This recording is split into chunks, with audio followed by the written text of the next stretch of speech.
Good morning and welcome to the Downtown Advisory Committee. If you would please stand for the Pledge of Allegiance.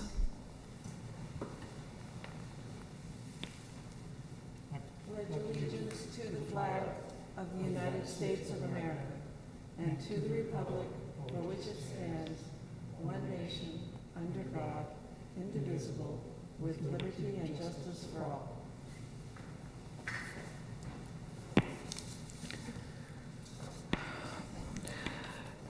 First order of business is the roll call. Mr. Hunt, would you like to do the honors? Good morning. Chairperson Tracy. Here. Here. Committee member Wright indicated he'd be calling in on the phone. Mr. Wright, can you hear us? I am here. Thank you. Committee member Ashton. Here. Committee member Seeberger. Here. And welcome to new committee member Manley. Here. Member Franklin indicated she would be absent today. So you do have 6 members out of 7. Committee members Andrioff and Higgins have resigned, so they're no longer part of the committee. So you're down to 7 members. So for today, for the record, we do have 6 members, 5 in the chambers, and then committee member Wright calling in on the phone. Okay. All right, very good. Next order of business is the approval of summaries from the January 22nd meeting. Do I hear a I move motion? approval. We have a motion to approve. A second? I'll second. Second. All in favor, raise your right hand. And you should ask Mr. Wright his vote. Mr. Wright? Yes. Thank you. So we'll record that as 5 in favor, and committee member Manley, are you abstaining or? Yes. Okay, so we'll record it as 5 in favor, 0, and then 1 abstain.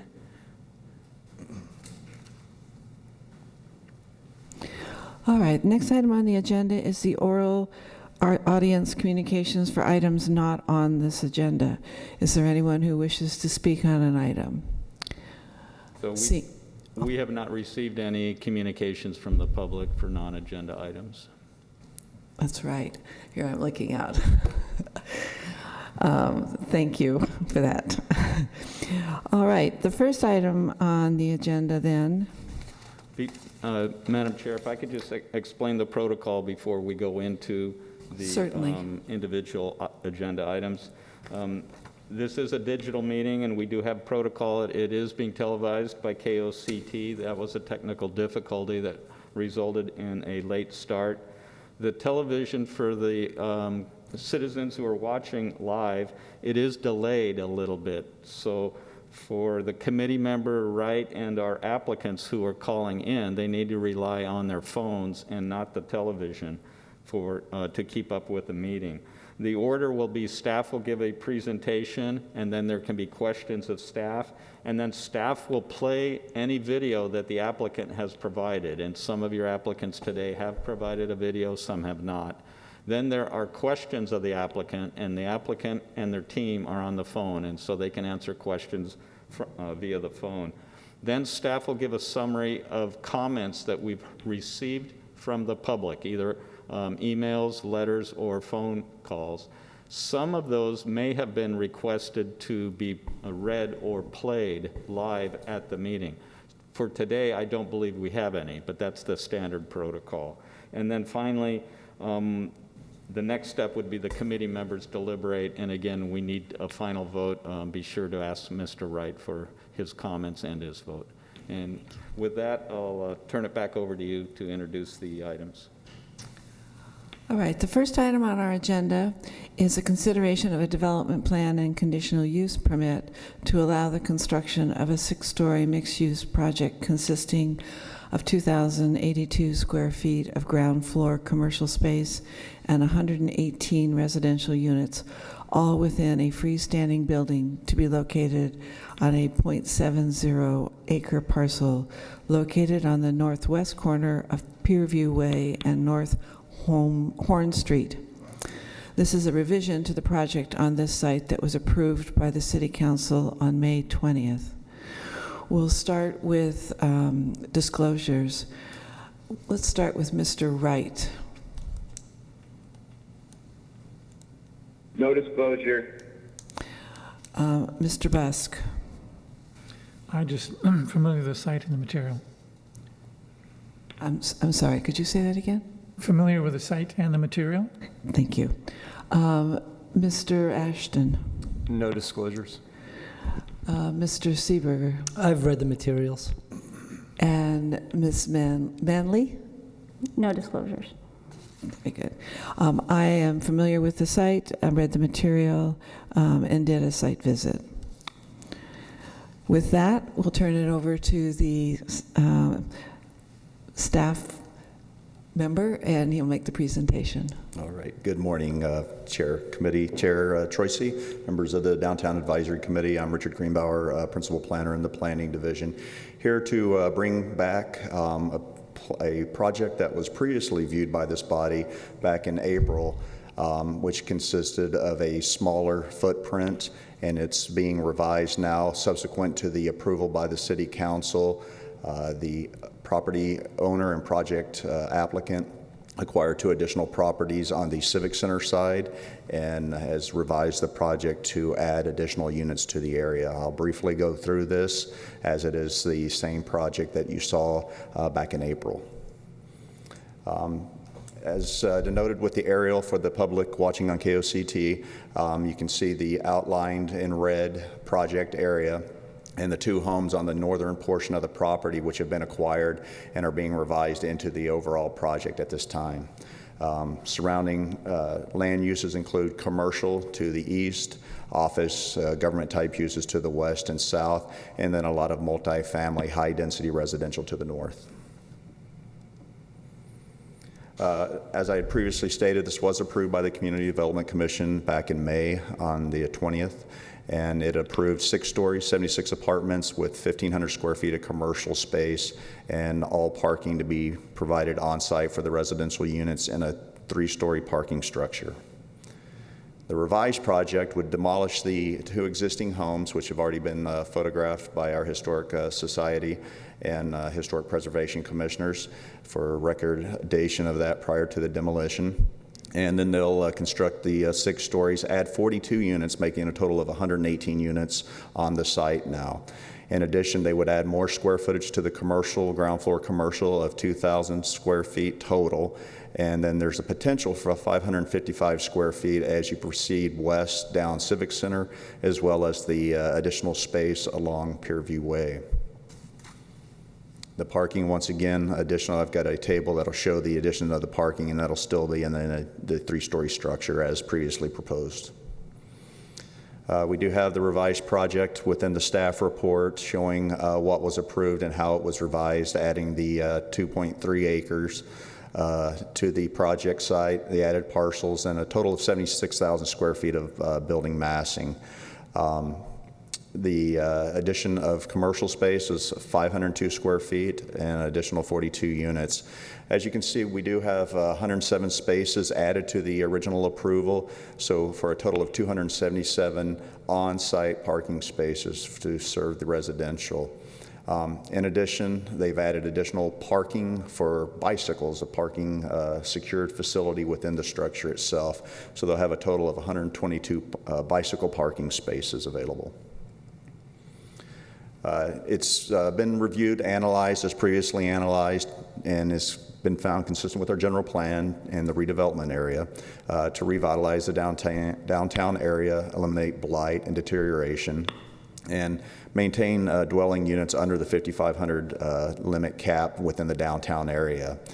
The housing is proposed at a size that would be market rate and more suited for the working force, not large. There are some 3 units added to building, and a couple of 2 units with dens added, 2 bedrooms with dens added. So that'll provide another abundance of housing for workforce and people wishing to reside closer to the beach in the downtown area. Conflicts with the adjacent land uses and the land use element, it would be consistent with the downtown and the resurgence of mixed use in the downtown, bringing in density to help serve the commercial spaces in the downtown area. As far as zoning, the density, it was previously 162 dwelling units per acre. With the 2 additional parcels, it'll be 168 dwelling units per acre. No exceedance of height. It will maintain the same height as previously approved, and then maintain the setbacks. The mixed-use plan, as it moves forward to the Development Commission, will establish the development standards. It is a form-based type development, which maximizes the building envelope in order to make it pedestrian-oriented and energize the streetscape there. Landscaping, the parkways along the perimeter will be planted with approximately 20 trees, and additional green walls will be added to the western elevation and portions of the north and south elevations for the structure. Staff has determined that the high-quality design implementing photovoltaic units horizontally and vertically will provide almost 100% of their consumption needs for the units through photovoltaic and solar means. The vegetated green walls and rooftop landscaping will help add to our GHG reductions by bringing forth the vegetation. As I previously stated, the ground floor area, the main focus on design there that we go with is the storefront, making it pedestrian-oriented, bringing into an energy for the downtown area. And they have provided that on all elevations except for the west, which is alley facing and the entrance to the garage. I've put the illustrative of the parking on there just for everyone's edification, showing the spaces and how they would be dispersed throughout. If there's any questions, I'd be more than happy to answer those, but they do provide ample parking for the additional units to be proposed on site. And it should be noted that the site's within 0.4 miles of the transit center. That makes it transit-oriented type development. So it allows any potential resident for the future to utilize alternative means of transportation, not just vehicles. So it'll be a true focus to help redevelop the downtown area and bring forth, great market rate apartments that are there for the workforce. With that, staff's recommendation is that the Downtown Advisory Commission recommend approval to the Community Development Commission by approving the development plan and conditional use permit. Staff has received a total of 10 comment letters on the project, 1 in support, 9 in opposition to. A majority of the opposition came from the Sunset Village condos to the northeast of the project site. And the main concerns on opposition was dealing with traffic and then just the intensity of development. There were some misnomers out there in the comments that alluded to a previously approved 3-story project, which was never the case. Even when it was Portola, it was 6 stories. So there is no increase in height or story level from what's previously been approved twice. So with that, staff will make themselves available for any questions. I will set up the presentation for the applicant, and then I have 1 comment that came in just recently that would like to be read in front of this body. Does anyone from the committee have any questions for Mr. Greenbauer? All right. Rick, do you have any questions? Mr. Wright? I don't have any questions right now. I would like to comment later. Certainly. All right. Then with that, Then we'll I'll proceed with the applicant's presentation. I believe we have Ms. Ann Gunther and Howard Jacobs online with us, and they will be available for questions via the phone. Good morning. This is Ann Gunter of the Lightfoot Planning Group, representing the project applicant and owner. Following your last review and CDC approval of the Sunsets project, the applicant was able to acquire the 2 adjacent lots, providing an opportunity to develop the full block along Horn Street. As staff has outlined, the expanded building is retaining the same modern design with sustainable features including extensive solar production.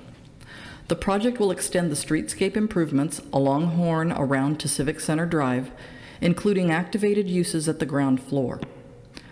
The building height and number of stories are the same, 6 stories with a step down towards the west to follow the slope between Horn and the alley. The roof deck has been recentered on the overall building and pulled back from the alley. The expanded building will add 42 housing units, and the expanded footprint allows for 106 more parking spaces. This will increase the overall parking ratio above what is required by zoning for the residents and visitors. There are also now 3 designated spaces in the garage available for employees, along with expanded bicycle parking and storage. As a reminder, the original presentation included a context study highlighting other downtown buildings of similar size and height. I'm not going to repeat those details, but have included one of those slides for reference. We appreciate your review of this revision to the Sunsets project. The expansion to include the added lots will allow for a cohesive transformation of the entire urban infill block. With this striking modern design, providing more residential units, along with the activated spaces and enhanced streetscape, all contribute to the ongoing transformation of Oceanside's downtown. Thank you for your attention, and we ask for your support of the revised Sunsets project. Howard Jacobs and I are both available should you have questions.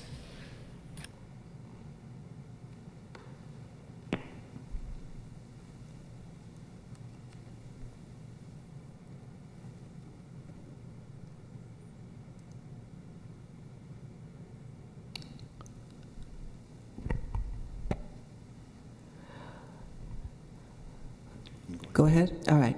So is there anyone on the committee who has a question? We'll start with, do you wish to do public comment now? If none of the committee members, committee members have questions for myself at this time or the applicant at this time, then I will go ahead and read the one comment letter received into the record.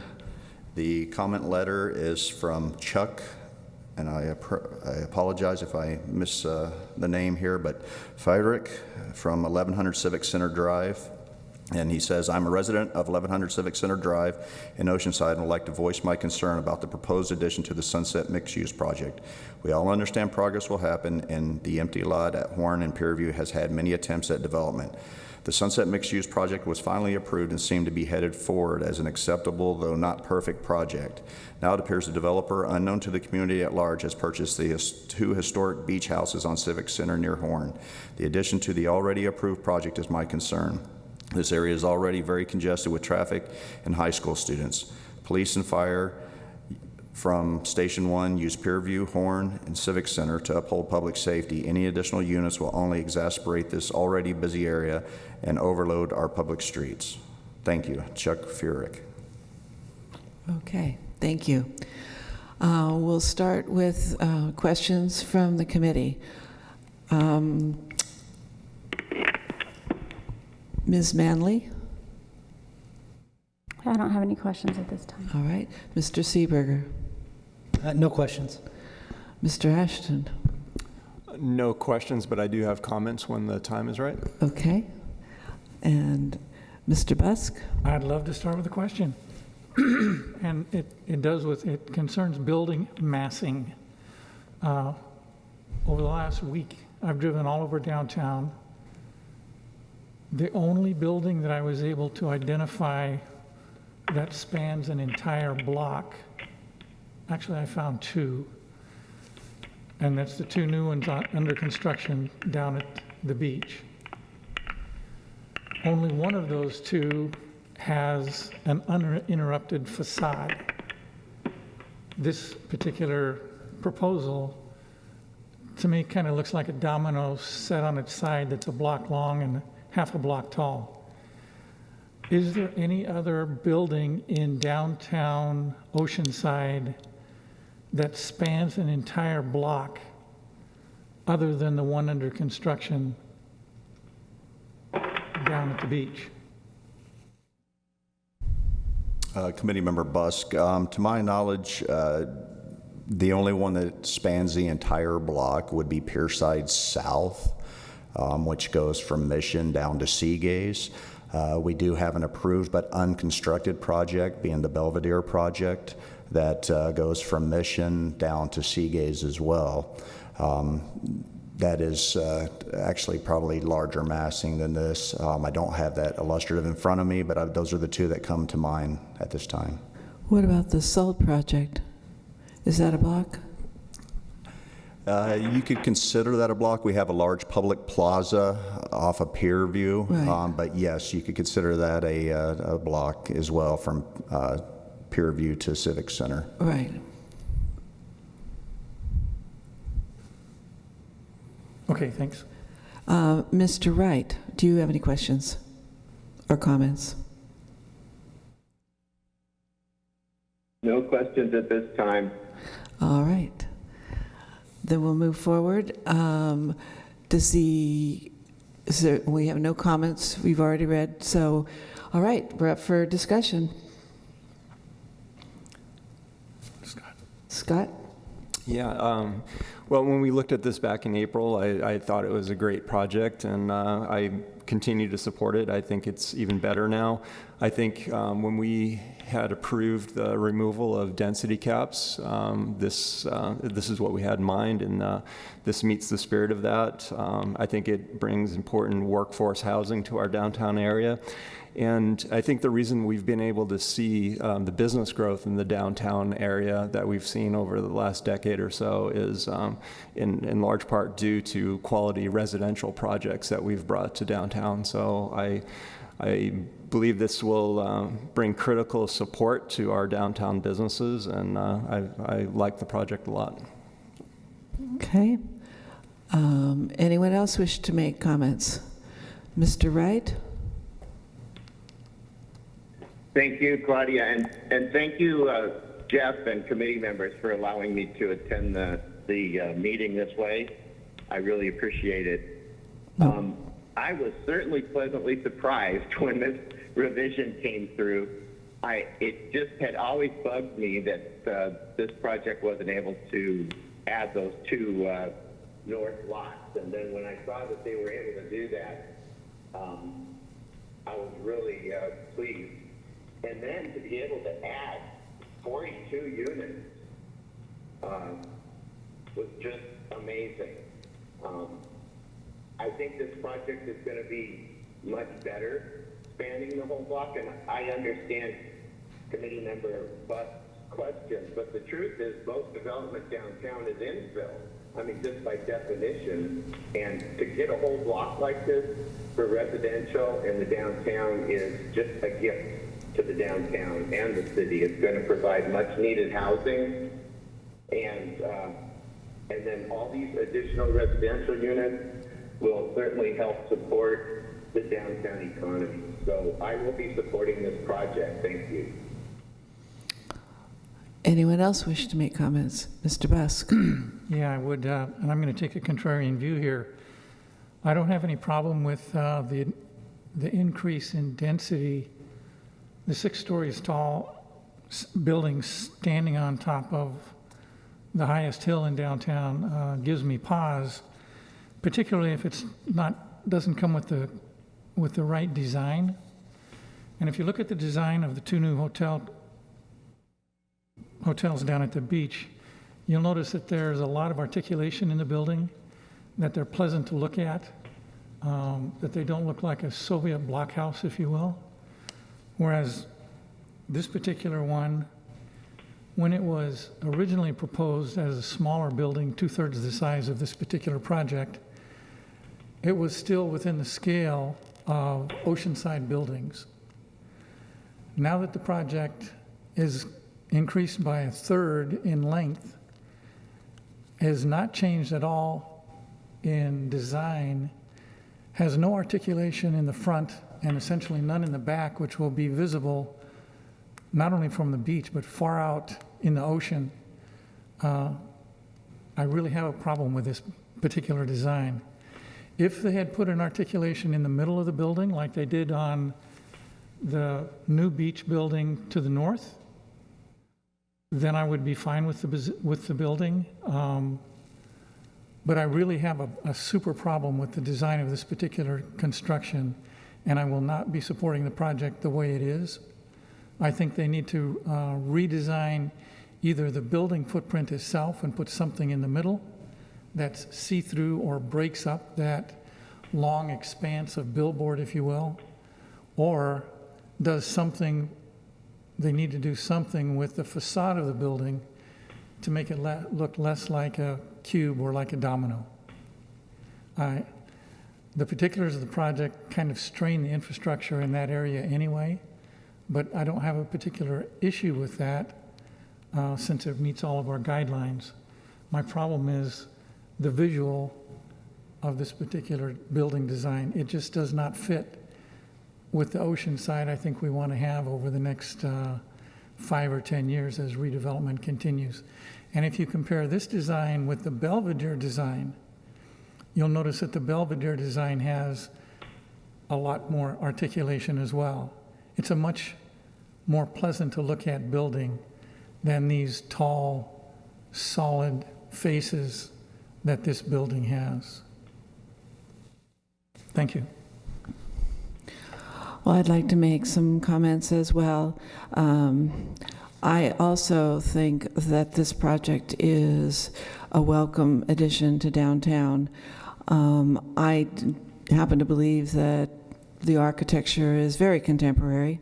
I do think that this block, in my opinion, is about the same size as the SALT project, and that has a breakup that is more regular. This is actually not as regular, and the patios, the coloring between give it a break, and I think that the nature of intense development like this doesn't really lend itself to lots of opportunities, but this applicant has clearly paid attention to the fact that there needs to be some sort of break in the front and the facade.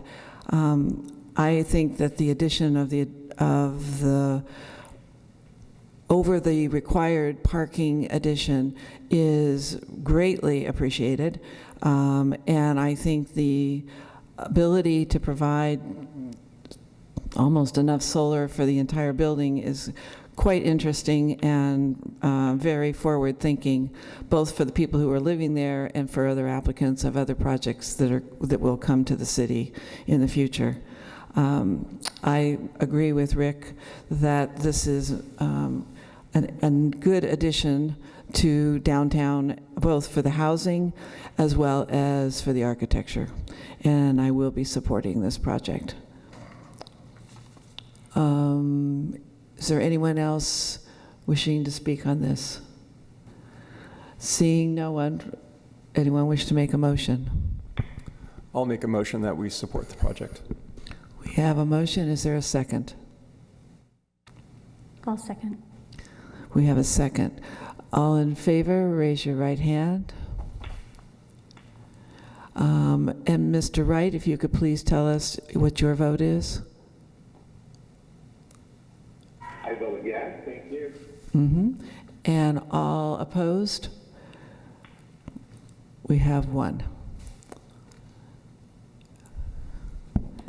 Madam Chair, so for the record, we'll record that as 5 in favor, 1 vote against, committee member Busk.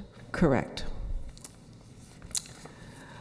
Next item on the agenda is the consideration of a tentative parcel map, development plan, and conditional use permit to allow the construction of a 3-story mixed-use project consisting of 887 square feet of ground floor commercial and 5 residential units within a 20,175 square foot freestanding building located on a .47 acre parcel on the northwest corner of Sports Fisher Drive and North Freeman Street, which is at 513 North Freeman. We'll start with disclosures. Ms. Manley? No disclosures. Mr. Seeberger? I've read the materials. Mr. Ashton? No disclosures. Mr. Busk? Read the material and did a site visit. Mr. Wright? Nothing to report. I also read the material and I also did a site visit. And with that, we'll have our staff planner make the presentation. Thank you. Good morning, committee members. I'm Scott Nightingale from the Planning Division, here to present Agenda Item 4B for the consideration of a tentative parcel map development plan, conditional use permit, and to allow the construction of a 3-story mixed-use project consisting of an 887 square feet ground floor commercial space and 5 residential units located within a 20,175 square foot freestanding building located on .47 acres at the northwest corner of Sport Fisher Drive and Freeman Street, which is 513 North Freeman. As described, here's a little layout of what they're proposing. The tentative parcel map is to enable the actual creation of the condominium map and the associated parking and common areas. Development plan is for the actual construction of the building, the 20,175 square foot, 3-story, 40.8 foot tall mixed-use building, which consists of the 5 condos and 2 ground floor commercial units. The conditional use permit is to actually allow the vertical mixed-use component per the zoning ordinance. Here's a layout of the units. You have 5 residential units. You have 1 unit at 1 bedroom, 1 bath at 1,058 square feet on the ground floor, and the other 4 units range from 2,200 to 2,500 square feet, and they are both 3 bedroom, 3.5 baths. Those units do have roof deck access and their own private balconies. All of the access will be within 1 common first-level parking garage, which is accessed off of Freeman Street. And the 2 commercial units, one will be located on Sport Fisher, which will be 366 square feet, and the other one is on Freeman, which is 521 square feet. Here's an image of the site where it's located. It is zoned within the downtown subdistrict 9, which allows for a mix of uses from residential to commercial, as well as mixed uses as well. The surrounding land uses from the site consist of, to the north, you have a mix of multifamily, as well as to the west, so multifamily, some older single-family homes, and some apartments. Directly to the south, you have District 9 properties as well. You have a daycare and a mix of office and residential uses. And directly to the east, behind this property, is a multifamily residential development, as well as a commercial that's fronting North Coast Highway, commercial building. Here's an image of the site.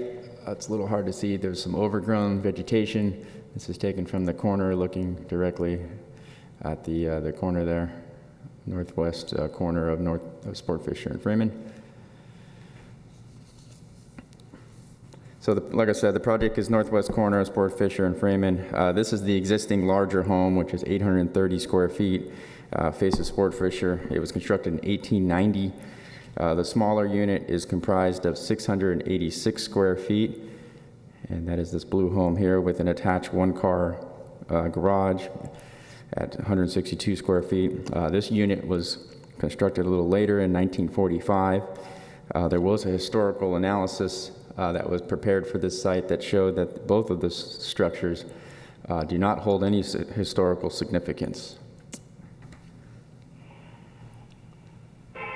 Here's some images of the surrounding developments. This is looking directly north. So you have some single family. Looking east, you have apartment complexes, multifamily. South, like I stated, there's a daycare and some office uses, and we have actually our city code enforcement building located directly across the street. And located northwest, we have the multifamily complex and commercial. This proposal would permit the demolition of the existing structures. Here's a layout of the existing the homes on the property as they sit now, to enable the construction of this mixed-use development. This development would include 11 on-site parking stalls located within the first level parking garage, with a mix of tandem and side-by-side parking configurations. They will also include some electronic vehicle charging stalls, which will assist in meeting our climate action plan. Here's an image looking dead on onto the property from Freeman Street and the access to the garage on the bottom. Based on the zoning ordinance, the site actually requires 13 parking stalls for the residential component and the commercial, based on the square footage and the bedroom count. But as described in detail in the staff report, per zoning ordinance section 1232W, which allows a 25% reduction in the required parking if the project meets 3 specific findings. Those findings are: the site has to be at least a half mile from a transit center, which it is, demonstrates varied peak parking proposals, which it does show on and off-street or it does have on-site parking within the garage, as well as provides ADA, also provides guest parking as well, and the EV parking, and also encourages alternative modes of transportation. And per the site plan, they do provide an alternative vehicle charging for electric vehicle. They also provide bike racks for potential biking. So it meets all 3 of these findings. So with that, staff was able to make the finding that they warrant the reduction. They're proposing 11 parking spots. So that actually is more than the 25% reduction, which would, I believe, was like 9.25. So they're exceeding the amount by 2 spaces. So this is one of the actual parking stalls off of Freeman that would be allocated for the commercial component. They're showing a proposed gym per the zoning ordinance. Any type of retail, office, or personal improvement use is allowed for any future tenant there. And here's an image of the corner unit. I believe the other commercial component was directly on the corner there. And they would also occupy that other stall, but they also have an ample amount of on-street parking as well. There's a better image of the commercial component. So they're proposing a contemporary design. Fits in with a lot of the developments that we've recently approved all throughout the downtown area. Staff finds that this is an appropriate design for the area. They've worked with staff. They can actually go up to 45 feet. They're only proposing to go about 40 and some change in the development. That's just measured to the top of the rooftop structure. So in actuality, they could actually go taller, but they brought it down. So they scaled it down to meet the neighborhood, because they understand there is a lot of residential in this area.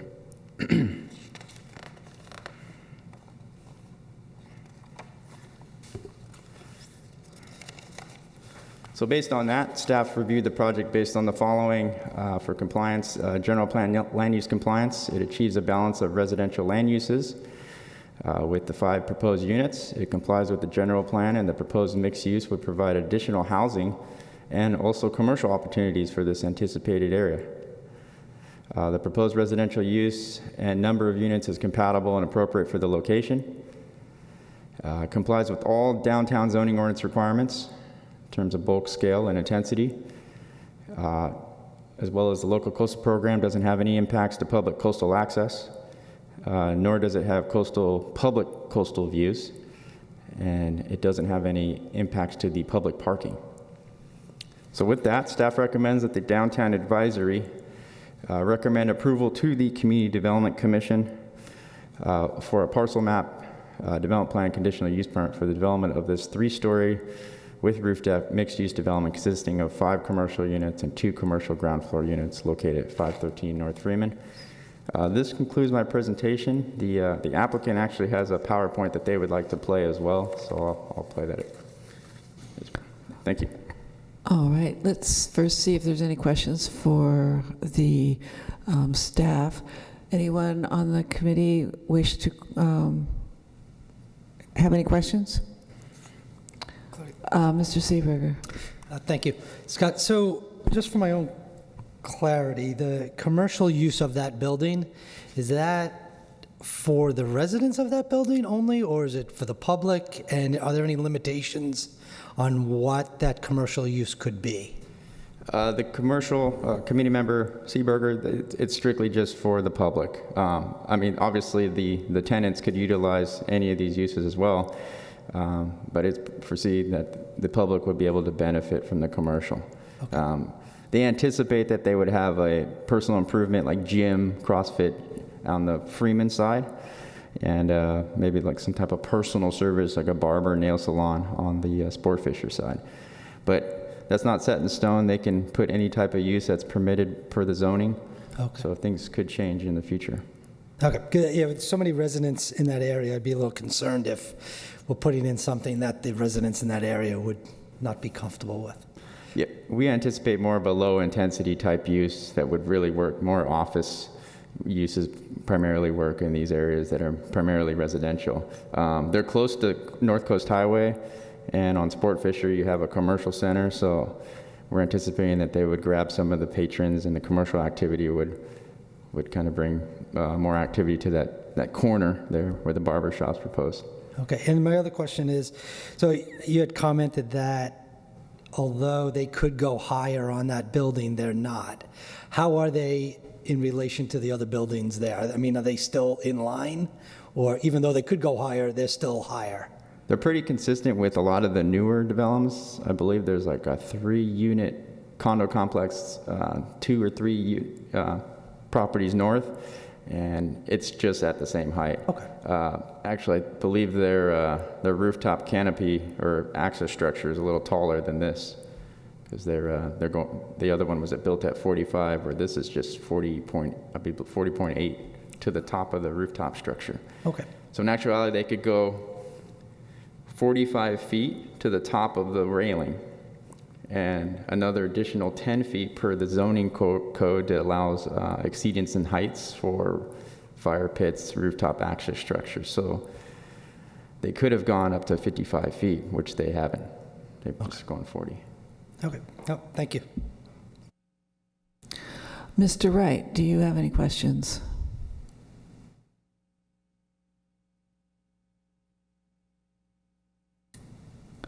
Rick, are you there?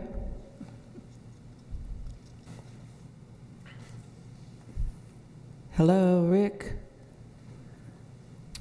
So, Madam Chair, unfortunately, sometimes with these video conferences, people get dropped, and so what I would suggest you do is just go to the next stage of our process, and we can always come back to Mr. Wright. Okay. Mr. Busk, do you have any questions? Not yet. For Mr. I'm good for now. All right. Thanks. I'm good for now as well. So if you'd like to go ahead with the applicant's presentation. Okay, great, thank you. So Mark Christopher is the applicant and architect, and here's his presentation.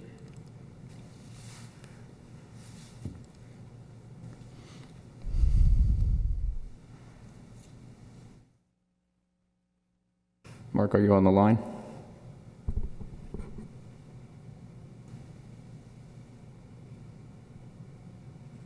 I'm not hearing the applicant. I can run through the presentation. No, he doesn't have an audio.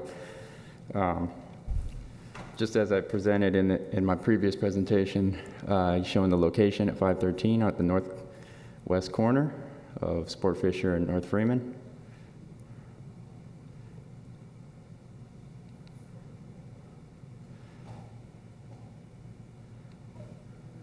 So here's an overlay view of the proposal as it relates to the existing area. Here's the neighboring properties. So we saw a lot of these in my presentation. Welcome to the audio conference. Here's the image of that three-story structure that I was mentioning that is built up to a little taller than this proposal. So in terms of bulk and massing, it'll be consistent with a lot of the developments in the area. Directly across the street, you have about a two-story apartment complex, multifamily complex, so it's staying consistent with the multifamily developments in the area.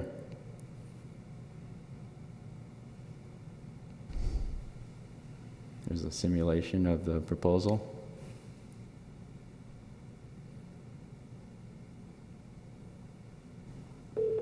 Welcome to the audio conferencing center. Please enter a conference ID. So each of these roof decks actually have their own private access. The ground floor one-bedroom unit does not have a roof deck. It does have its own private balcony on the ground floor, though.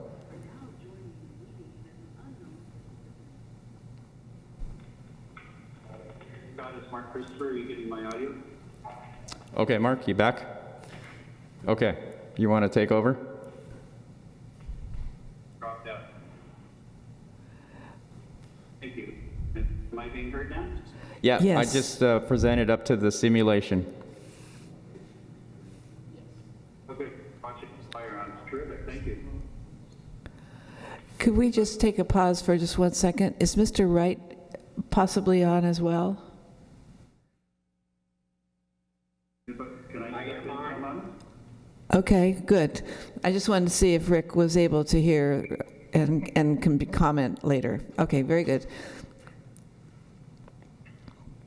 Good morning, Scott. May I take over? Yeah, Mark, you can take over now. Thank you. It sounds like you just watched the fly around. I just want to make, if you can indulge me for a moment in a quick analogy. You know, I could make this analogous to a hotel. It is not a hotel, it's single-family residence, but you'll see some projects that are more like the flagship hotels of the world. This one I'd like to think of more like a boutique hotel, if it were a hotel. I know that my usual project type is a fine custom single-family home, so I really addressed this project as if it were 5 single-family homes, one of which is on the ground floor. That's the ADU accessible unit, and the ADU accessible unit. The other 4 are more townhome-like above that. Each one, although the building area is over 20,000 square feet, only 15,000 of that interior space. And of that 15,000 square feet, another 5,000 of the port space, parking, retail, store, and utility, leaving about 2,000 square per unit, or as you prepared, a little over 3,000 per unit. I've also, as you noted, made the building no taller than it needs to be 6 feet over the adjacent apartment building. And I've planned sort of upside down plan, so that the living space where views could be appreciated are on the upper levels. So moving on to the slides, there's a pretty nice one that shows some yellowed out areas demonstrating where accessible home 1 is, parking garage in the center, fitness studio on the right. Lack of building. Has the title Freeman speak side beneath it.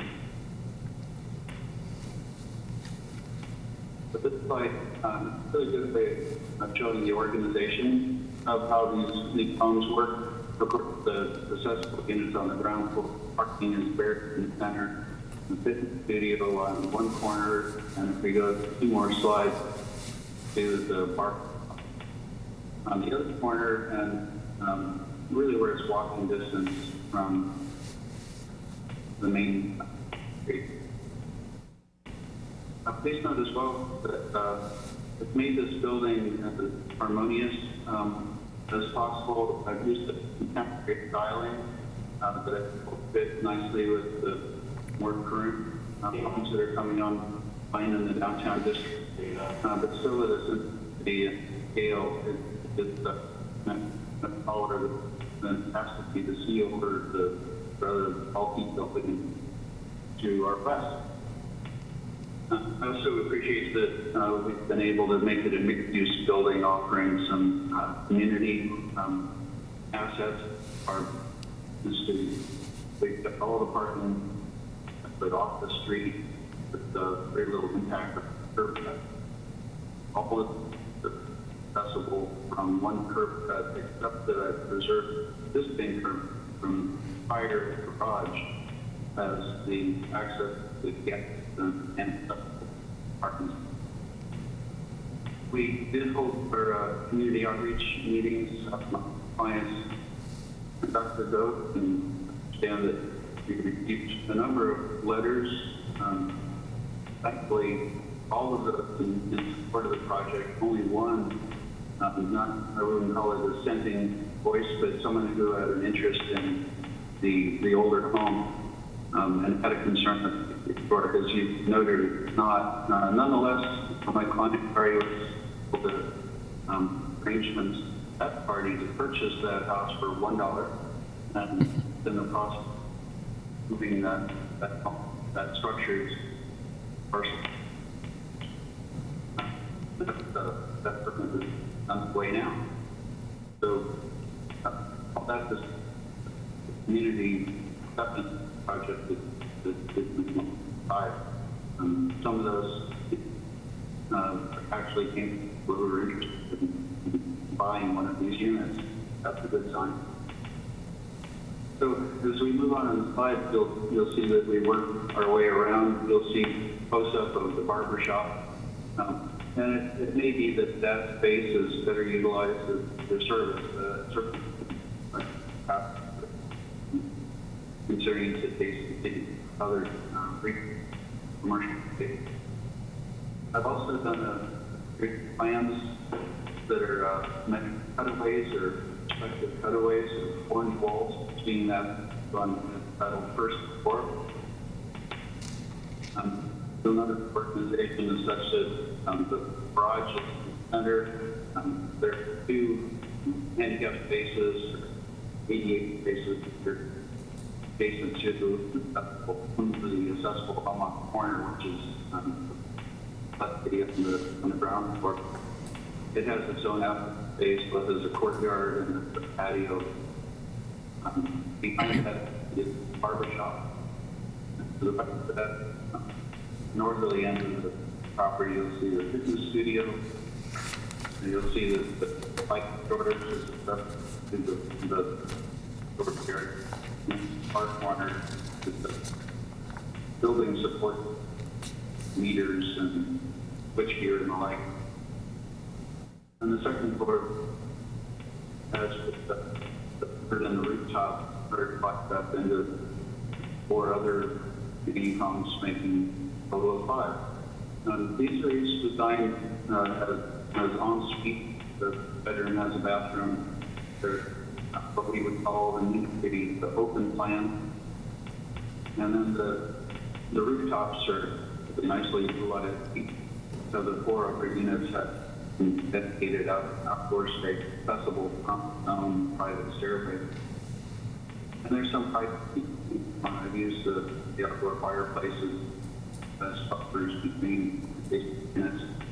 And you'll see that the west side of the building is sculpted with light wells and bring light into the living quarters below. The recap of the material used in this building, very durable materials, masonry, plaster, stucco, more compound. We'll be using fine art finish, aluminum windows, aluminum fascia. I have a limited amount, but I choose to use wood in places where it's not exposed to weather. They're great places to have these rain screens on the leeward side are great. The building will look this good for years to come.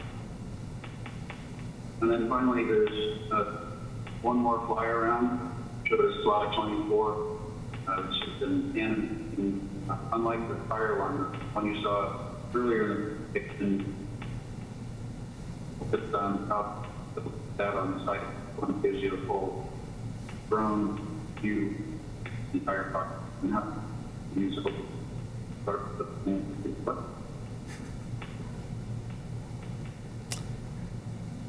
Okay, thanks, Mark. Yeah, I just played the flyer around here about 3 times, so if you have anything else, I think we can move on. I'm sorry, Scott, your audio is kind of muffled. Okay, I think we're good. Okay. Thanks, Mark.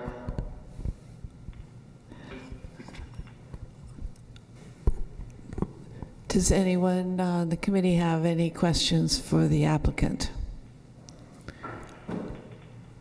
Mr. Wright, are you back with us? No question. All right. I have a question. I'm sorry, Rick? No question, thank you. Okay. I have a question. Would you bring up the front elevation again, please?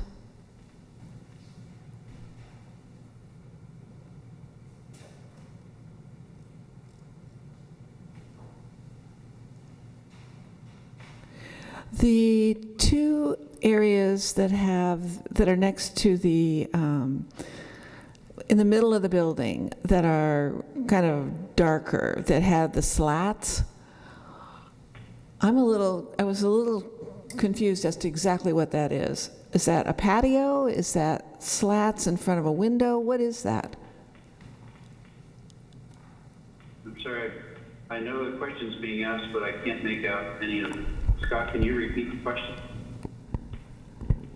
Hopefully you can do a better job than I did when asking it. Yeah.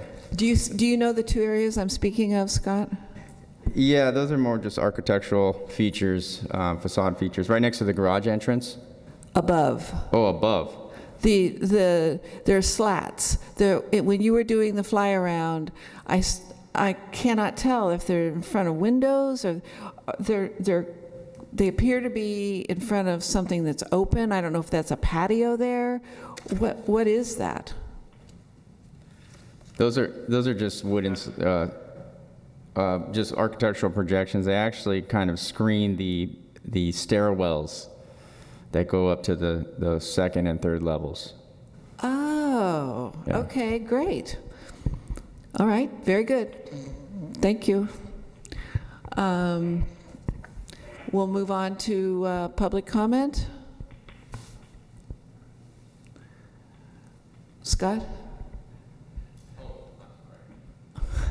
Yeah, during the entitlement review phase, I received about 2 phone calls. They were not in opposition. One was just a general inquiry about the existing home. As Mark mentioned, this gentleman wanted to purchase that home and move it to another site. And another neighbor just in support of the project. Okay. That was it. All right. We'll close the public hearing portion and open it up for discussion on the dais. Any committee member wish to speak? Mr. Busk? How about if I start this time, since I'm really positive about this one? Okay. To me, this one kind of defines the perfect project. It does expand commercial a tiny bit into the residential area on that street, but not much. The building looks good. I think the architecture on both the outside and the inside of the building is exactly what we're looking for in Oceanside as we go forward. And I have to tell you, I wish that our previous project had a little more of this kind of articulation on the outside of that building, but obviously it didn't. So I'm 100% in favor of this one. Okay. Mr. Wright? Thank you. I think that the applicant's remarks showed how much thought went into this project. And I think it really shows in the design and the architecture. And I agree with Committee Member Busk. It's a great project and I will be supporting it. Very good. Mr. Ashton, you have any comments? I love the design and also just the addition of residential units to the downtown area.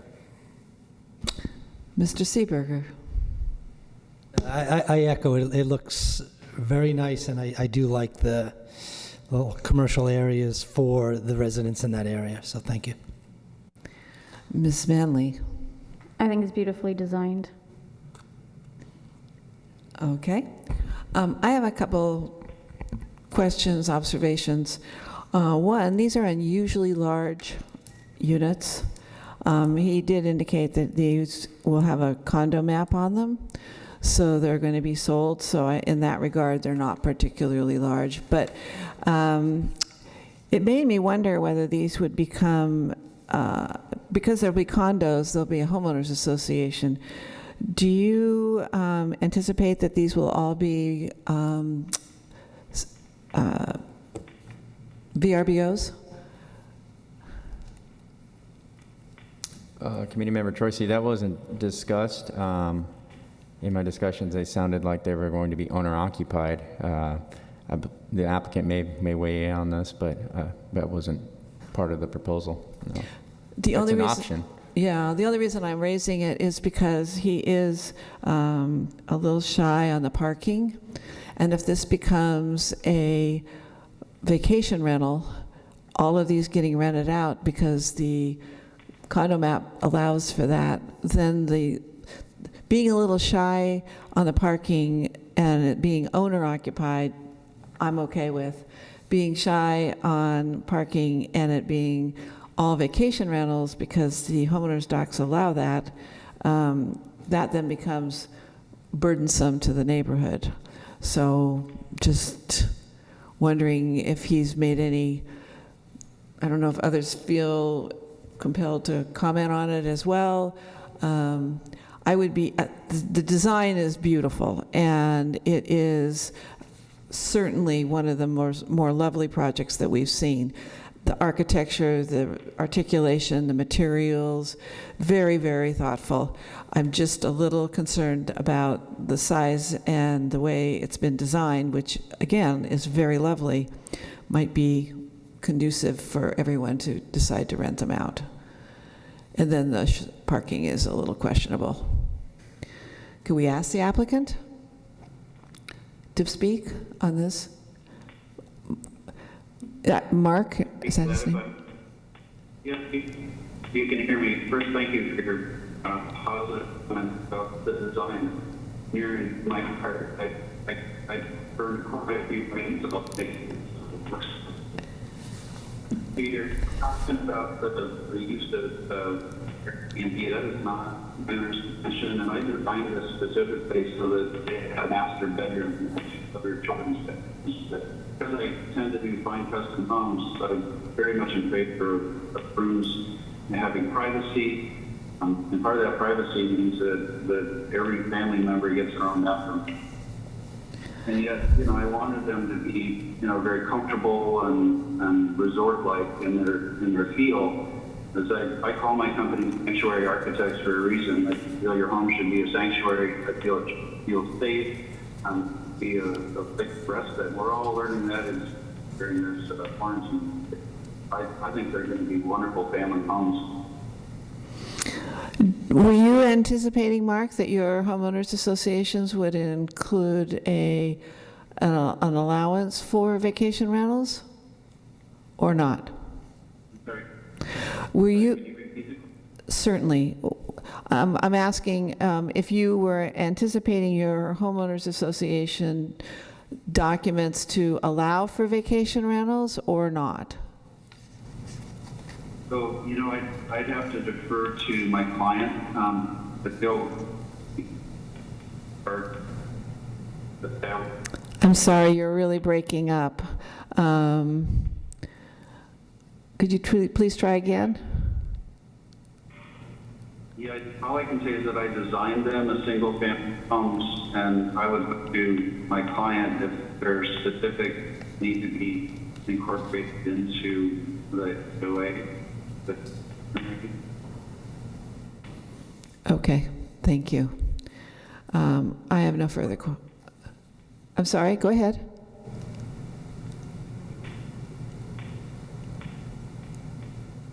Mark, did you have anything further to add? Okay, we'll move along then. Any further comments? With that, anyone wish to make a motion? I'll make a motion to approve the project. There's been a motion made. Is there a second? I'll second. There's a second. Any further discussion? All in favor, raise your right hand. Mr. Wright, could you please let us know your vote? I vote yes. All right, then it would appear it was unanimous. We'll record that as 6 in favor, 0 against. Madam Chair, the chair always has the ability to rearrange the agenda, and we do have a discussion item that is listed 2 items from now. That staff person has an 11 o'clock commitment. If it's the will of the chair, you could hear your presentation on the Arts Commission item and then go to the 410 North Tremont. Can we ask the applicant if they're available to wait till after the presentation? Absolutely. It's up to the discretion of the chair. You could ask your fellow committee members as well. All right. Is everyone okay with moving the presentation up? All right. I guess the only question would be the applicant themselves, whether they're okay waiting. Is Chris on the phone? Yes, he should be. Chris, are you okay with us pushing the agenda to the next one here so we can hear the Arts Commission item? Hey, Scott, I really am having a hard time hearing the audio because I heard you say, are you okay with pushing? And then I lost everything else that you said, but I'm assuming we're going to postpone for a portion of the day, or is it to a different day? Can you hear me, Chris? I can't. I heard you say, "Can you hear me?" So the short answer is yes. It's not clear though. It's very challenging. I apologize. No, that's all right. I didn't say anything more than that. Can you wait 15, 20 minutes before we come to your item? Yes, that's fine. I heard that. Perfect. I think we just solved our audio problem. All righty. If you don't mind waiting, we will be back to you in about 15, 20 minutes. Very good. Thank you. Thank you. All right.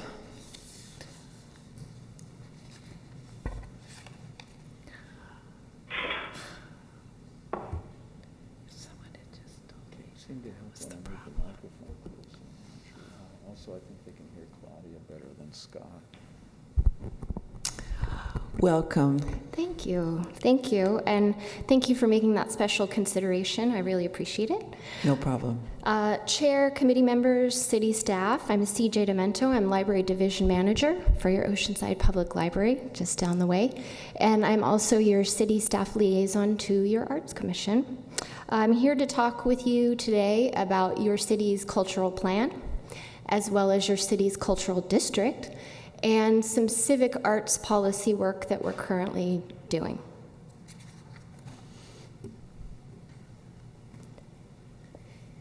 So in 2019, your library department and your arts commission completed your city's first cultural plan. It's called the O-Arts Master Plan for the Arts. There were 4 overarching goals that arose out of our work. Goal number 1 had to do with economic development through arts and culture. Goal number 2 had to do with enhancing the cityscape through creative placemaking. Goal 3 has to do with really just improving Oceanside as a place for artists to continue working and to thrive. Goal 4 is to enhance arts governance within our city government.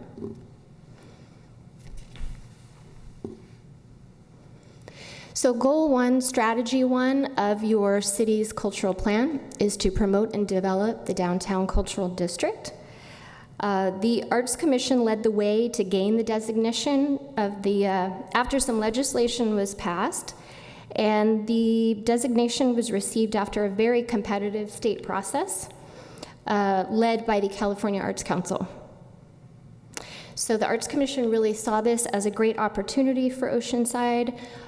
In work with the library, we were doing a lot of cultural events, working with arts organizations, and saw that they were struggling and really wanted to find a way to support those organizations specifically, as well as support economic development.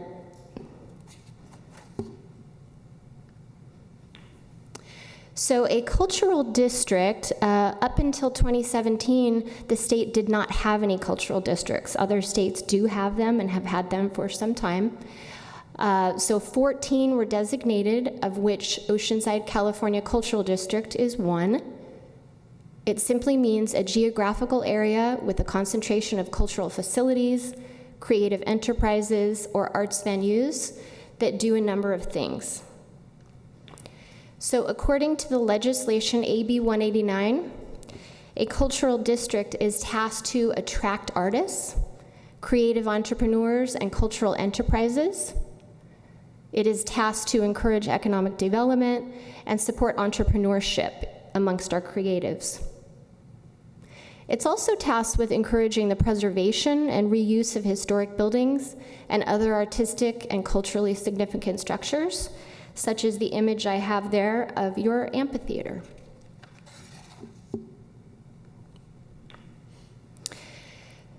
It also is intended to foster local cultural development, provide a focal point for celebrating the unique identity of our community. One of the most important goals, as I see it, is to promote opportunity without generating displacement or expanding inequality. On the screen here, you see one of our 4 new Caltrans I-5 freeway signs. It's actually quite an accomplishment for an area to get a sign like this. None of the other cultural districts to this point have been successful with that work. On the right, you see 3 banners around your cultural district, sort of at its boundaries. We have installed banners on display. These 3 are particularly significant because they were taken by Oceanside High School photography students and part of a photography contest. Those are located just in front of Oceanside High School.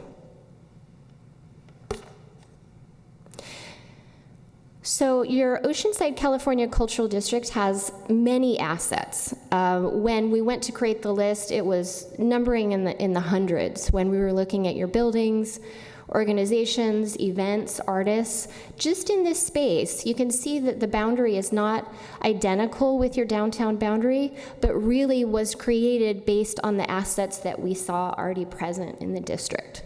So you see from the east, there's the Oceanside Museum of Art. To the west is your pier. To the south is Hill Street Country Club at Link Soul Gallery. And to your north is the Star Theater. So this particular designation came with minimal funding from the state. So as artists do, we got creative and we formed a steering committee. There is an executive committee that exists, and that is formed by a representative from the library, one from Visit Oceanside, one from Main Street Oceanside, and one from the Oceanside Museum of Art. We found that that has been a great combination to have for running a district such as this. The steering committee currently is made up of 14 community members, and they have a range, a pretty eclectic range of their interests. Some are artists, some are residents, some are from arts organizations, bankers, hoteliers. So we tried to really have a lot of depth with that particular committee to help guide the development of this district. We've created brand guidelines, we've created a business toolkit that has been distributed throughout the downtown area. There has been a professional video created about the district by KOCT that we've used on a state level. When the California Arts Council came to visit, we showed it to them. It's really an impressive display of the offerings that you have in the downtown area. We've received numerous grants leveraging this designation, and are currently working on a signature event, which is the Oceanside Culture Festival. We're planning that. Of course, things have been overturned, I guess, from what we originally had envisioned. It was going to be a very public event, similar to our larger cultural festivals, like our Film Am Festival or our Samoan Celebration. So we're working on turning this event virtually, and hopefully we'll have an update on that soon. So coming up with your Oceanside California Cultural District is redesignation of the district in 2022. As part of our branding, we have created a website, so please visit the website, oceansideculturaldistrict.org. This is the main banner that you'll find on the page. It's actually housed on the Visit Oceanside website.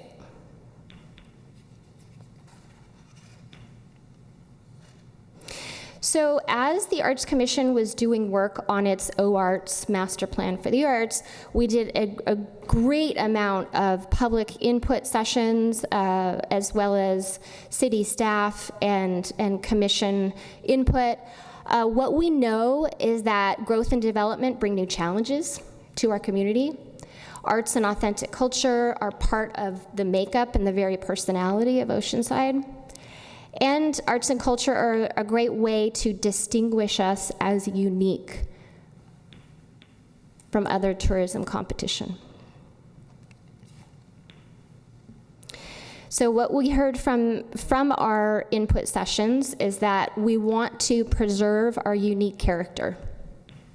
We want to avoid blandness that can accompany gentrification. And we want to use this plan to leverage balance changes between the creative community and the city. So the city of Oceanside does have a public art program, just like many other cities of our size. These are 4 of the pieces of public art that are found downtown. One of them is actually in this room itself. To my left here, that's the Osuna painting from the WPA era. The sculpture to its right is The Last Wave of the Day, and that was accessioned in 1998 by the Arts Commission. So in thinking about public art and your city commissioning public art, we looked at our 1997 Arts and Public Places policy and found that it drastically needed to be updated. So that's what the Oceanside Arts Commission is working on right now. The staff is leading the Arts Commission in this policy update and really a revision of it. The city manager, at the city manager's direction, the planning department, development services, public works, have been involved in rewriting this policy. It's still very much in draft form, but these are the different elements that we will be touching on in the policy. One of the major pieces of this really is conservation and maintenance.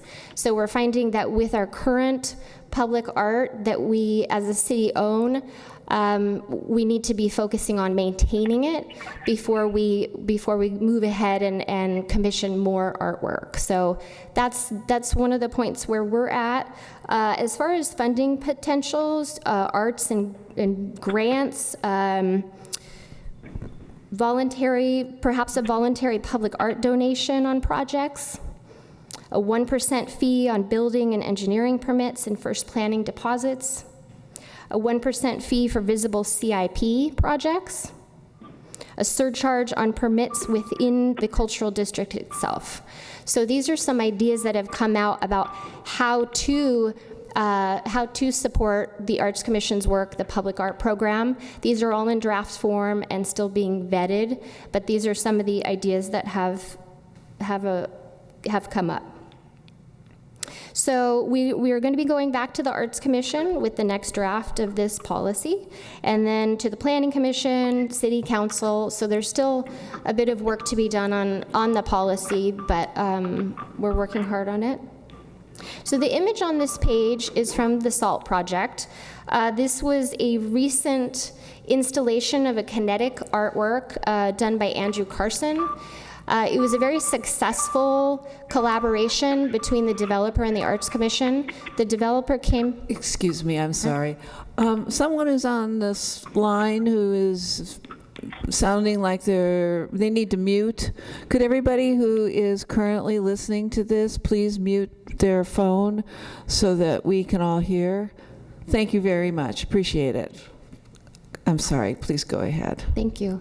So with the SALT project, the developer came to the Arts Commission. We crafted an RFP. We did a call for artists. We selected this particular piece. It was under budget, within the time frame that he wanted to see. It was very quick, efficient, and the Arts Commission is really looking for opportunities like this to assist developers in a quick and efficient process to select a really beautiful and fun piece of work that adds a lot of energy. It adds a focal point to downtown. Each one of these sculptures do.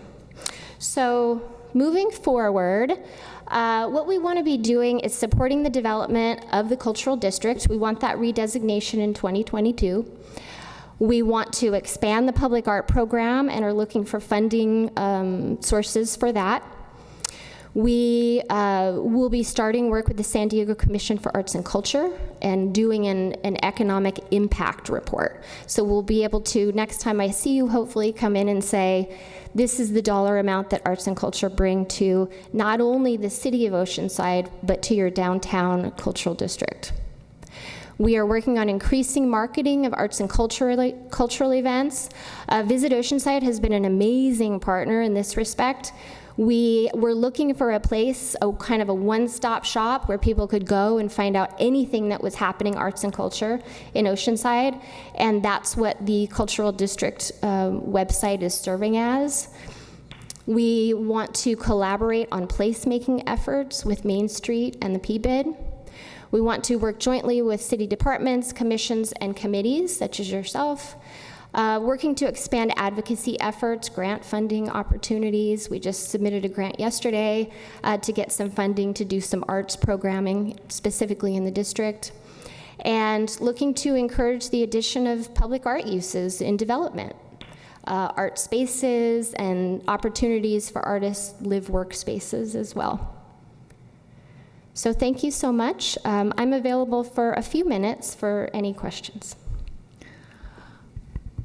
Does anyone on the dais have any questions? Mr. Wright, do you have any questions for CJ? I don't have any questions. I just had a comment. When the state committee came down to evaluate our application for a cultural district, I spoke to several of the people who are evaluating us, and they seemed intrigued by the fact that we had a business organization like Main Street that was so involved in the cultural art. And I would like to think that that was one little part of the reason that we were able to cross the finish line and were accepted as a cultural district designation. Also, I wanted to mention that the PBID approved the 2020 budget, and they did approve a significant amount of their budget to go towards placemaking. So it'll be fun to see how that evolves as we go forward. And, Mr. Busk. Just how hard is that border of the cultural arts district? Is that a really hard border, or is there some flexibility there? That's really a great question. When we initially applied, we assumed it would be very strict. They just let us know that it does not even have to be contiguous. So initially, the cultural district had to be a contiguous space. It had to be walkable, but they've actually expanded that and asked us if we want to adjust our boundaries, if we want to add something that's not a walkable piece to the district. Okay, so, and as we evaluate projects going forward, should we give additional points or kudos or whatever for things that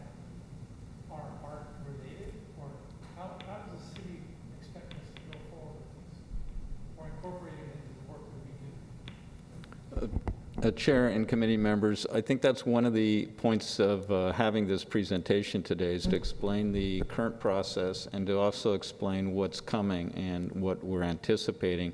As CJ mentioned, the civic arts policy, it's a draft policy, but it does have some policies in there which could affect development projects. And it's a draft, it's still being discussed. It could be mandatory, it could be more encouragement. And so as we go forward, we will keep an eye on that policy. I imagine we'll talk to CJ and bring that policy to this committee.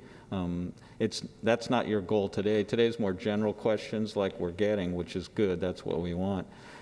Within any project, you have the ability to request or urge, entice public art projects. Lot 23 is an example. When that came forward during the review process, there was suggestions that, well, we have this public plaza, shouldn't we have an art piece out there?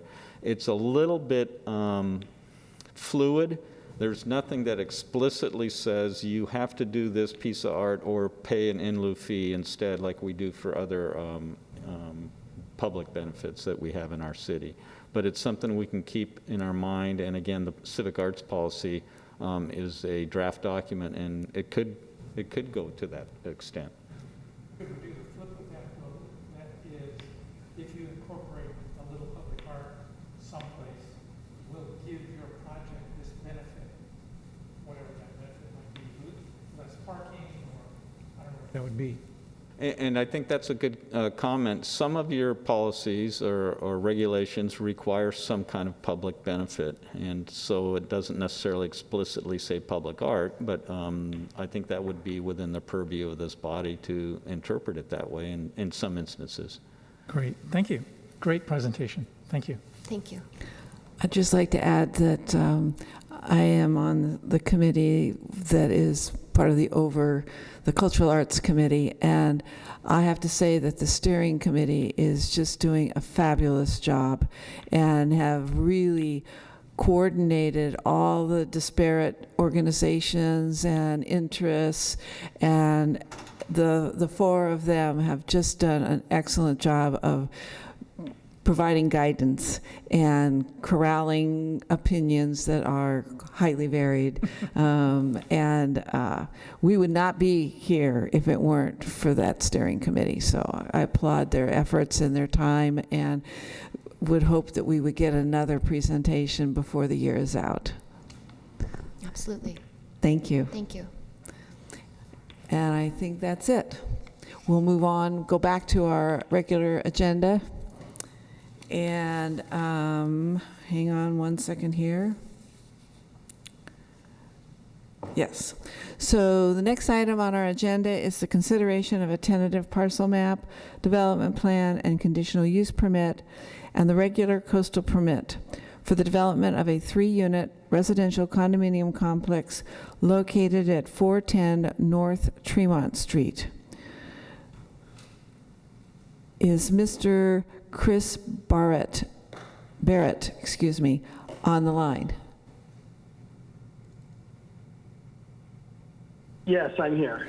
All right. Thank you for waiting. We appreciate your understanding.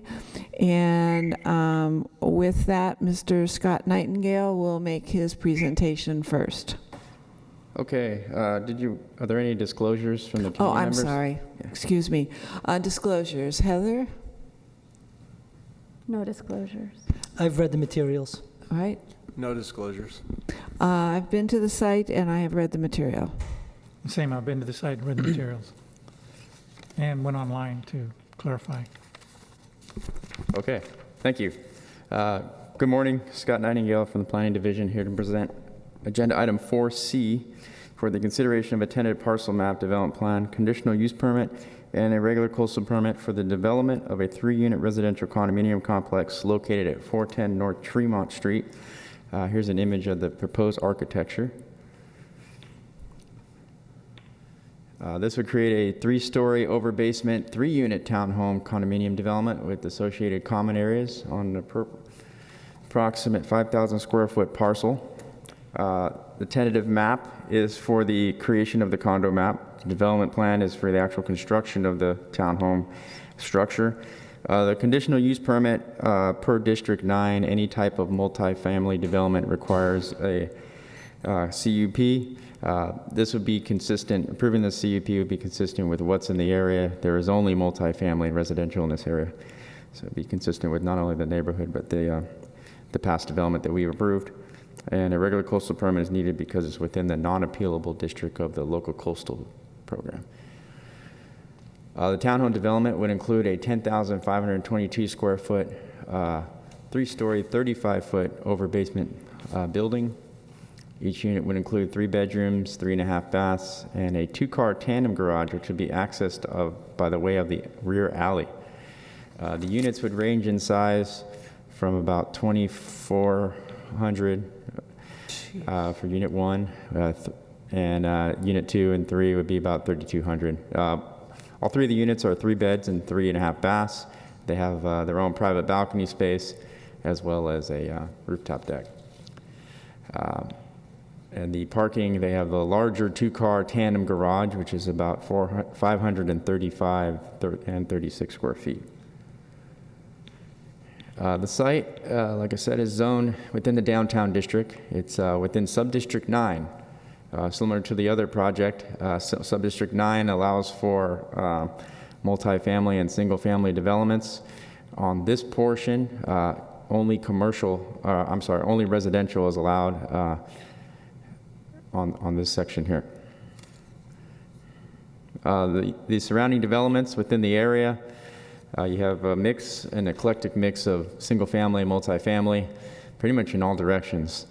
With the exception of the mixed-use building that's directly across the alley that fronts Coast Highway. You have a mix of row home development to the north and to the west, and you have some older single-family bungalow type houses spread out throughout this neighborhood as well, and multifamily condominiums.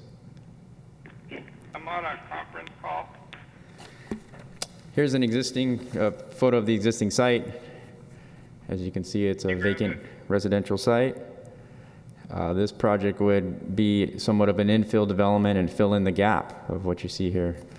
You have a row home development located directly to the north, older single-family home to the south. Here's an image of what you would see from the alley. You see a parking garage for the mixed-use commercial building and residential condominium building located to the east. And directly to the west, you have row home development. The proposed 3-unit condominium would create 1 common land parcel with 3 individual condominium parcels for condominium purposes. The site layout provides access to the 3 tandem units, 3 separate 2-car garages off the alley. The complex would include a varied floor plan with 1 unit located within the basement level and the first level, and the other 2 and 3 levels would be located on the 2nd and 3rd levels. Staff worked with the applicant on the architecture. This is a similar design that we have seen and approved off of North Cleveland Street. They changed some of the elements of the building, softened up some of the colors to match the surrounding neighborhood. The other project was more of a stucco, terracotta Spanish style. This is more of a contemporary design. They will have roof decks for the 2 units, for Unit 2 and 3, access from the interior. They did work with staff on not providing any type of rooftop access structure. So the project meets the development height there at 35 feet right to the top of the roof with no access structure poking up above it. They've buried the stairs, so the access would be further down and inward from the 3rd level and goes to a daylighted stair, as you can see on the right there by the roof. The architecture design of the complex would resemble the contemporary design and a mix of modern materials that you see throughout the neighborhood. The proposed building architecture elements consist of a mix of stucco, concrete wall sidings, flat and barrel type fenestrations with glass and cable balcony railings and accent stone veneer walls. and a variation of color types. The site would provide 35% of this site would actually be landscaped. The requirement is 25, so they're exceeding the requirements.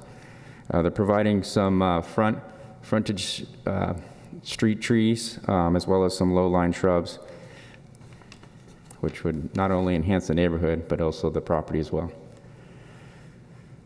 So with that, staff finds the project to meet the various findings and policies. The general plan land use compliance achieves a balance of residential land uses, providing the 3 additional units. It assists in meeting some of our housing needs, provides a good transition between the high density and single family within the area. The proposed residential use number of units is also compatible for the area as well as the location. Meets all development standards in terms of type, intensity, and bulk. There will be no local coastal impacts. This is not within a public coastal view area. As well as access, it's not within any coastal view or coastal access area as well as views. And there will be no public parking impacts. All the parking will come off the rear alley. So with that, staff recommends that the Downtown Advisory Committee recommend approval to the Community Development Commission for the tentative parcel map, development plan, and regular coastal permit for the development of a 3-unit residential condominium complex located at 410 North Tremont Street, as well as a conditional use permit that was left out of there. This concludes my presentation. I'll be happy to answer your questions. Chris Barrett is on the line if you'd like to add anything else. Thank you.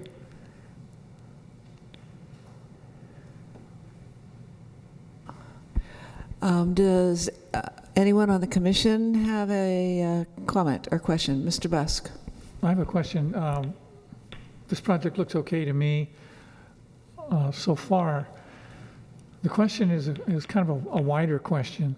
As we backfill and change all these small cottages out into 3 and 4 condo units, each individual project doesn't have a traffic component, but somewhere along the way, the traffic gets worse and worse and worse as we add these 2 and 3 and 4 unit condos where there used to be just a coastal cottage.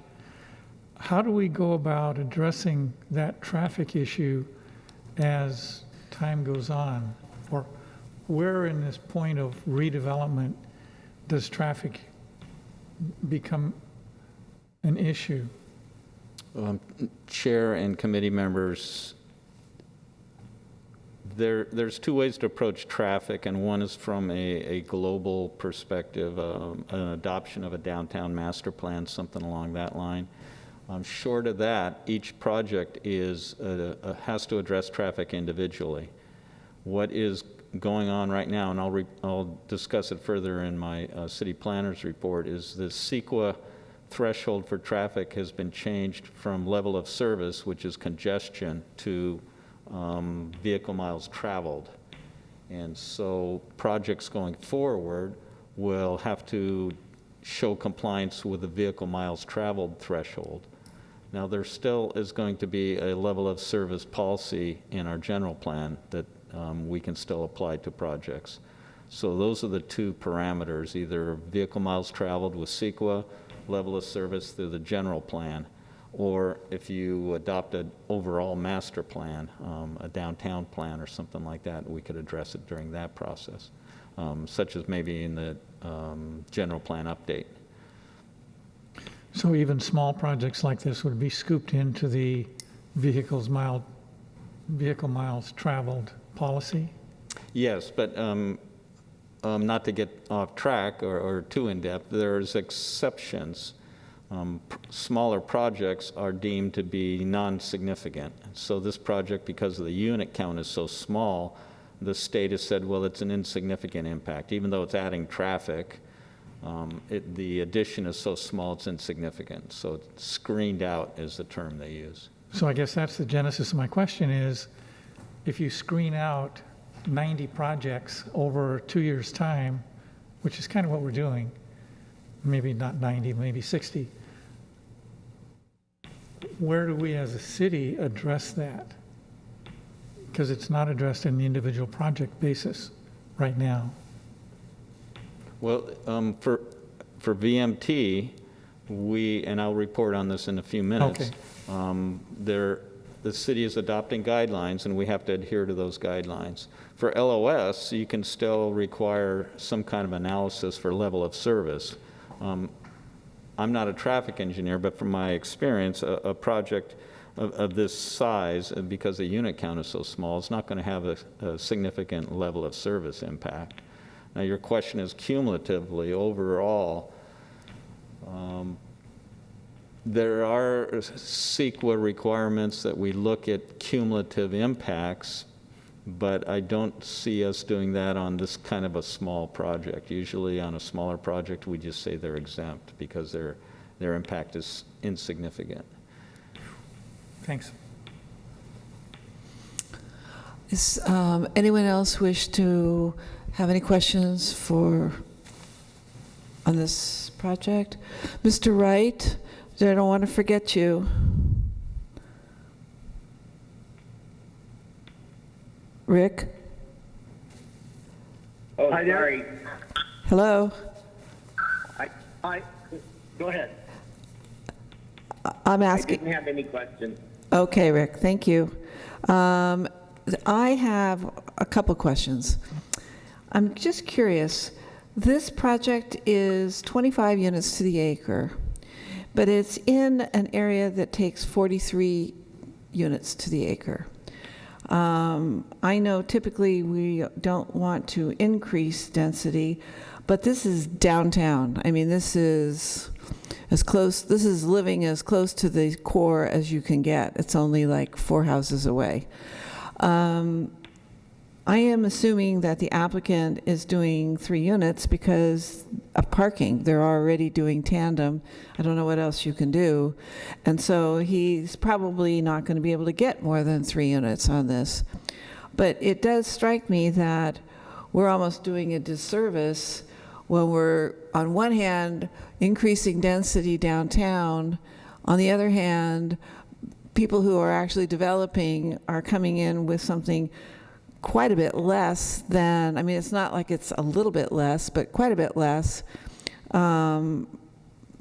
because of the parking. And again, with only tandem being made available, I'm not sure that anything else could be done, but wondered if you, as a planner, had any comments to make about that. Chairperson Troisi, yeah. The density does allow for basically 1 unit per 1,000, so the maximum would be 5 units. Right. If they were to provide 5 units, it'd be very difficult for them to provide the parking. Right. They would have to, I mean, in my experience, I've worked on, this is a 5,000 square foot lot. Right. The most we've ever gotten out of a 5,000 square foot lot without doing undergrounding is 4. And that's where they had the whole first level as parking. Right. And I mean, it really cuts into the design and the, the developable area. So that might have been a factor. But this is pretty typical for what people do on the 5,000s. The maximum they can actually fit without putting the parking underground is 3. So you get into more, it gets a lot more expensive because you have to go underground if you want to go with more units than 3. And Madam Chair, if I could elaborate a little bit. The parking is one of the restrictions or constraints on any development. As we've talked about recently with the downtown zoning, we've relaxed the parking standards, particularly if they're close to the transit center. Right. On the VMT is another example where vehicle miles traveled. If you're close to a transit area, you get a reduction. So the city is pursuing those, and we work with the applicants to have parking reductions. At the same time, if somebody wants to come in and just have large units, we don't have any regulation on that. Some cities take a somewhat extreme approach and say you have a maximum density and you also have a minimum density. We haven't gotten there yet, but it's something to think about. Well, and particularly since these are large units. I mean, it's not like they're already building only 1,000 square foot units and they could have added more. I mean, these are clearly very generous in size. So, okay. We'll see. Does the applicant wish to make a presentation? Scott, did the applicant have it? No, Chris Hey, was just there for questions. Scott, this is Chris. I'm still struggling a bit on the audio. It's kind of broken up. Was there a question to me? I couldn't hear the tail end of it. The question is, do you wish to make a presentation?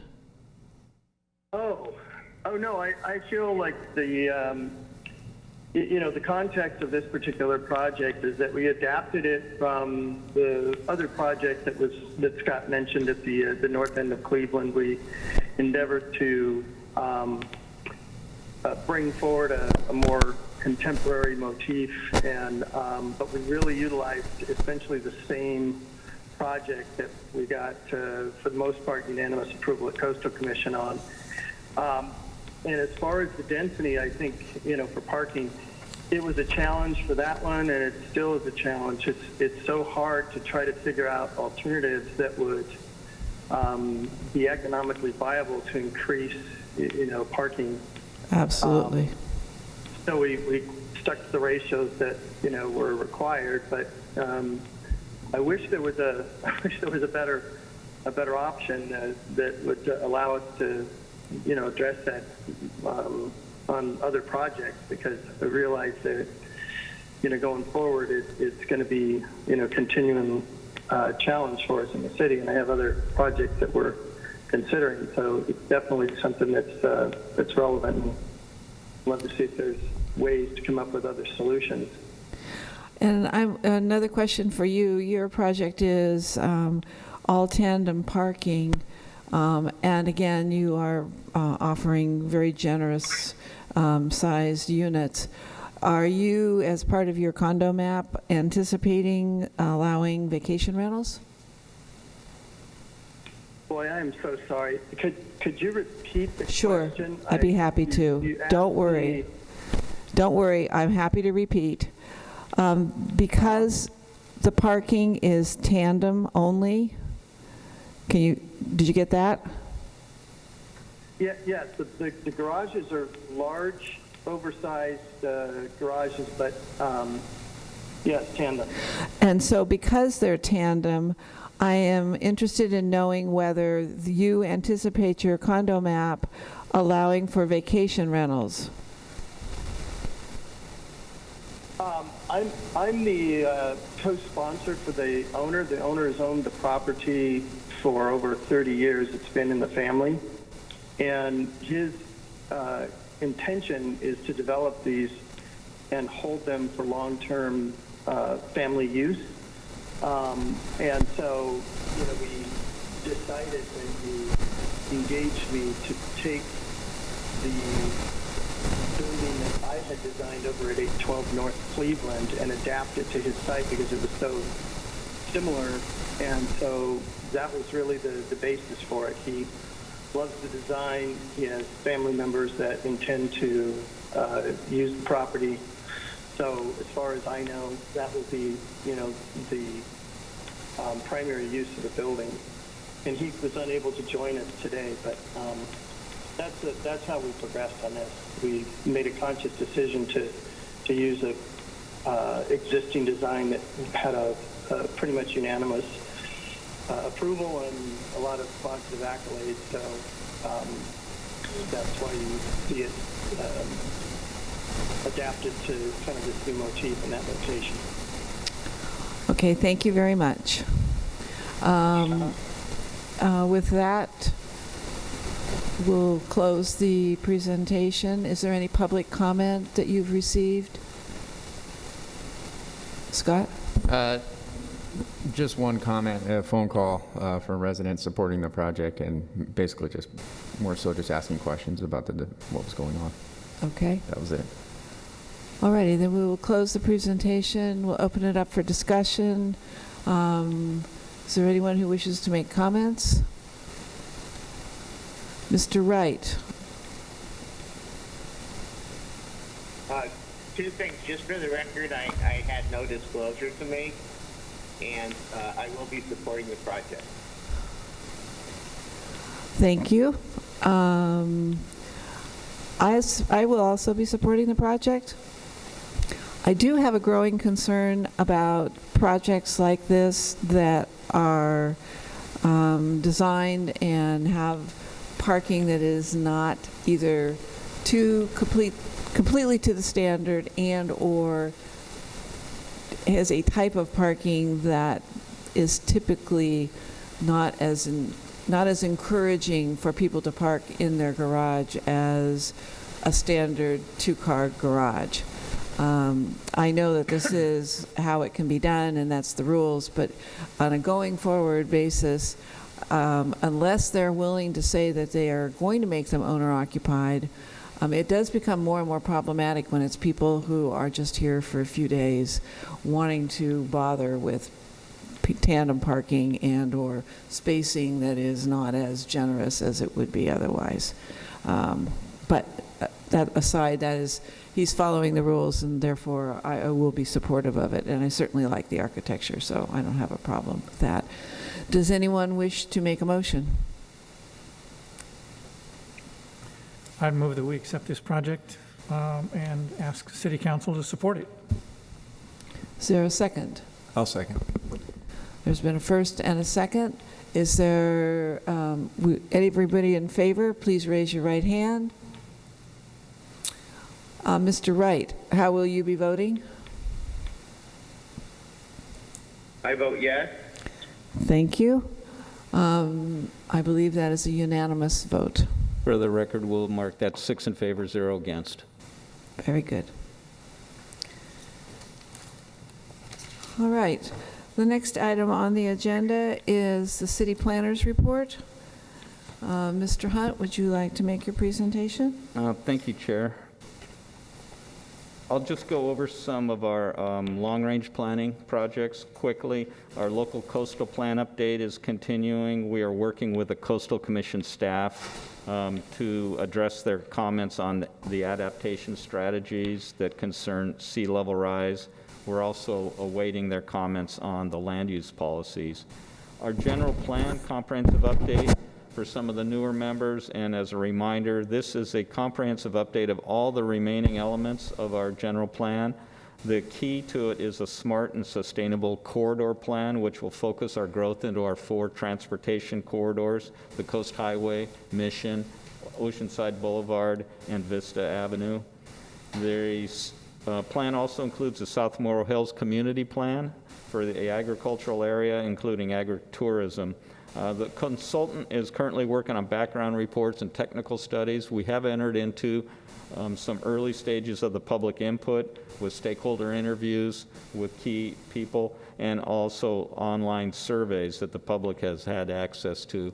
We intend to continue with a virtual public engagement for state webinars that we've recently attended, where they're laying out suggestions and accepted methods on public participation given COVID and the challenges that it provides. We recently had a time extension zoning amendment approved by council. This now provides for an initial 3-year approval and then approval periods of 1 separate year, 3 of those, so a total of 6. The 1-year extensions can be approved by staff. In the past, those required public hearings, and there was a lot of concern, and the consensus was it wasn't a good use of people's time. So the council adopted that. It also included a blanket 1-year time extension for projects due to COVID. Jeff, can I ask a quick question on that one? Mm-hmm. Does the applicant have to take the 3-year first, or can the applicant take the 1-year extension first? Is there any requirement for order of extension? The 3 years is granted with the approval. So the approval is good for 3 years, and they have to vest it within that 3 years, which means they have to do some substantial action, grading or permitting, et cetera. So if an application has already received all of its extensions, can I assume then they get another extension because of COVID, if they've accessed all the extensions available to them? COVID would grant all projects that were still valid as of the health emergency order that the city adopted, I believe, on March 16th. Mm-hmm. So if the project was still valid, that if it had not expired, prior to March 16th, then it would be eligible for one more year. So the Belvedere has another year? Which one? The Belvedere? I don't want to speak without researching it, but that's a good possibility. Thank you. Our climate action plan, which was adopted recently by council, well, in the recent past, there's 4 ordinances now that are coming forward to implement that. It's something that we all need to remember, that it's one thing to adopt a general plan or even an ordinance, and then you have to implement it. So this is the implementation of that climate action plan. It'll have 4 ordinances: a transportation demand management, where businesses have to reduce the transportation demand that they generate. It'll have a renewable energy, solar would be a big one, likely wind maybe. Electric vehicle charging stations would be required, and also urban forestry. And the council is scheduled to review this on August 5th. Accessory dwelling units are due for an update, and that is also going to be reviewed by council on August 5th. That will incorporate the new legislation.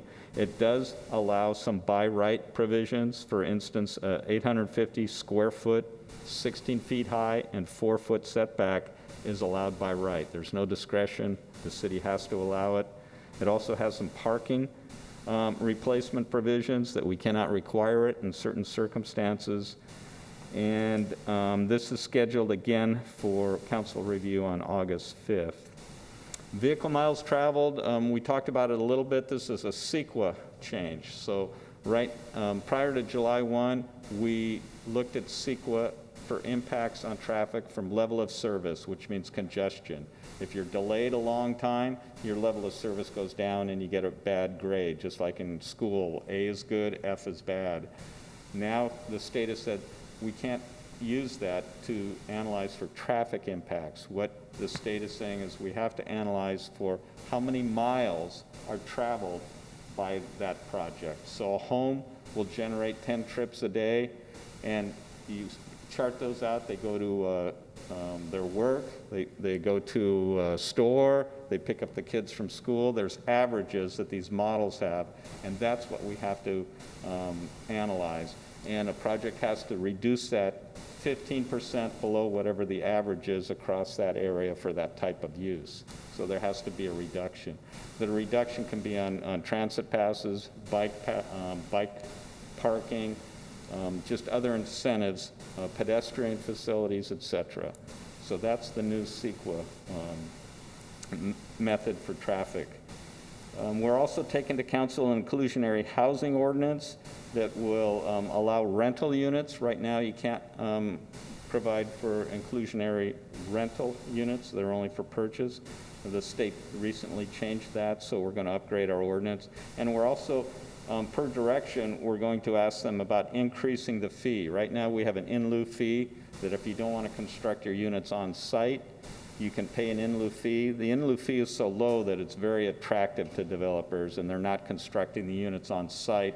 There's a lot of comments that maybe we should make the fees higher so that it's more of a trade-off and we'll get more units constructed on site. So we'll talk to the council on that. A couple other, those are ordinances and general plans. Now some development projects. Alta Oceanside, the mixed-use project that this body recommended approval of, that was approved on May 20th by the council. Some other projects that have recently been approved is 901 Pierview was 12 units and 2,000 square feet of commercial, and also 111 Tremont, a mixed-use project with 500 feet of commercial and 12 units. That was also recently approved. The Marriott Residence Inn, this is the Roadway Inn near the Flying Bridge. This is still under negotiation with the Coastal Commission staff regarding the number of low-cost visitor accommodations that the city has. We have to maintain 375 per the Coastal Commission. When the Roadway Inn goes away, that takes a chunk out of our inventory, and we have to assure them that we still have 375. They're keen on having low-cost visitor accommodations so that our coast isn't only for the rich people, so everyone has access to our coast. They are also concerned about encroachment into the habitat. Even though it's cantilevered over the habitat, they're looking at that. Finally, the Transit Center, NCTD, released a request for proposals. Those proposals came in, and NCTD staff and city staff are reviewing those proposals to redevelop the Transit Center. The redevelopment would be mixed uses, commercial, residential, transit-oriented uses. Obviously, there probably be some offices involved, and there's also talk of perhaps conference rooms. I'm not sure if there would be a hotel. I haven't seen the proposal yet. Planning staff has suggested that a specific plan for that site be adopted. The specific plan would be, as the name implies, would be regulations that are specific to that project. Right now, the site has a hodgepodge of zoning, and I believe it's even split by the coastal zone, so it's really an awkward site to develop unless they had one set of regulations. And that's all I had, unless there's any questions. I have a quick question. Is the NCTD project on schedule in terms of their original plan of interviewing applicants and deciding on, well, they had a regular schedule originally. Yeah, I don't know what the original schedule was. It has been dragging on quite a long time, but they finally did get the RFP out, and they Right. are reviewing proposals now. They are, okay, good. Do you know how many proposals they got? I don't. I can get that to you. I'd just be curious, I don't, just how many is all I'm curious about. Are we looking at a grand total of 2, or did we get 8, or just general? Thank you. I would appreciate that. I'm curious when they'll be exposed to the public. When the, When the proposal will be reviewable by the public. okay.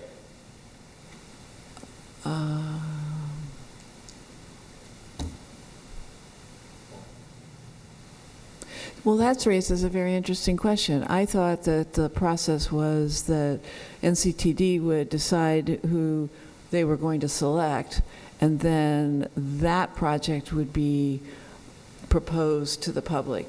Are they proposing, would they be proposing all the projects to the public and then deciding? I honestly don't know the answer to that question. Well, the project, the overarching project is to redevelop the transit center site.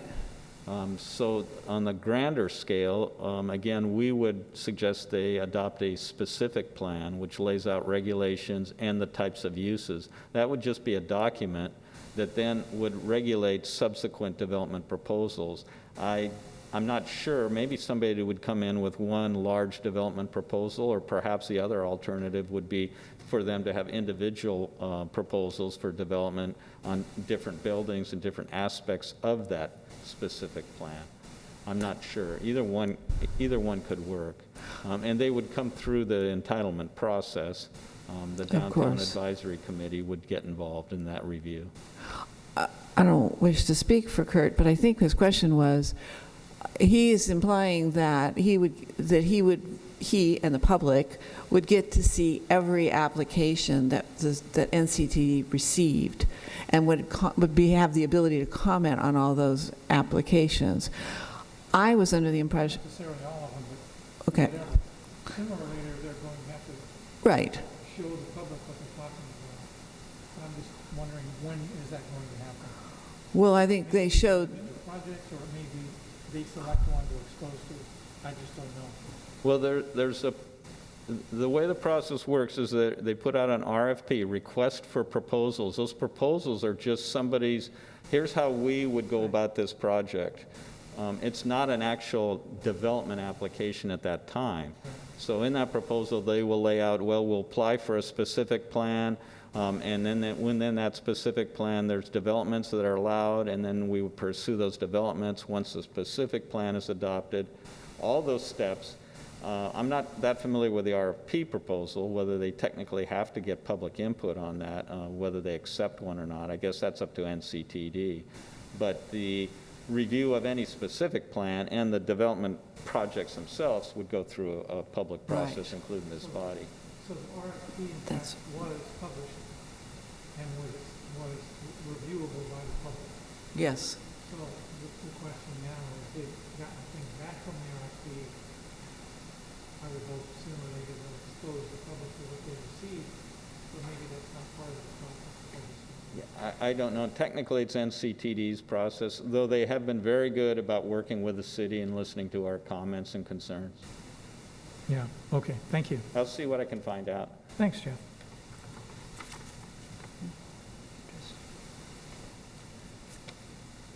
Sorry, Heather and Thomas, I hope we didn't bore you with that.